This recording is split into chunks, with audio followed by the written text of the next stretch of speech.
नाथ मु चक्रधर महापात्र पुरीर जड़े संगठक आज केदारनाथ गुरुंकर श्राद्ध उत्सव जी गुरु परिवार रे जन्मग्रहण करी तांकर पराकाष्ठ को एते भाव प्रदर्शन करते समाज रे आज आमे तांकर स्मृतिचारण करुचु। जड़े सर्वश्रेष्ठ संगीत को भल पाउथुवा मनुष्य हिसाब से श्रीक्षेत्र कला प्रकाशिका भली एक अनुष्ठान गठन करी से कार्तिक पूर्णिमा भजन समारोह जहाँ सारा ओडिशा रे प्रसिद्धि लाभ करिछि एवं 58 वर्ष होला ताहा मध्य आज कार्यक्रम होउछि। तेणु से भली एक अनुष्ठान को से तैयारी करिबा एवं जड़े राजनेता हिसाब से दुई थर काउंसिलर हवा ता सहित जड़े समाज संस्कारक भाव में एवं शिक्षा को प्राधान्य दौथिबा भाव में एवं लोकों को भल पाउथिबा भाव में जड़े समाजसेवी भाव में एभली जड़े केदारनाथ थिले निश्चित भाव में आमे तांकु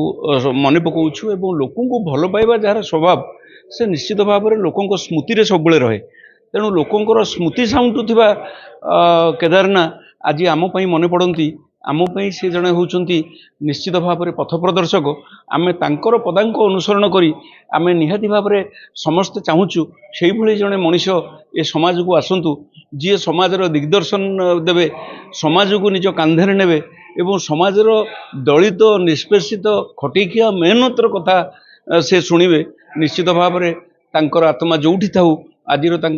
श्रद्धांजलि सभारे श्रद्धांजलि ज्ञापन करुछु एवं तांकर अमर आत्मार सद्गति हो यह ही कामना करुछु। जगन्नाथ आज होउछि केदारनाथ गुरुंकर 28तम श्राद्ध वार्षिकी उत्सव उपलक्षे एक श्रद्धा सुमन सभा अनुष्ठित करा जायथिला। केदारनाथ गुरु एकाधार रे जड़े समाज संस्कारक जड़े समाज सेवी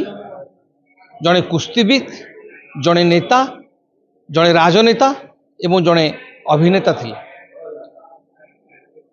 से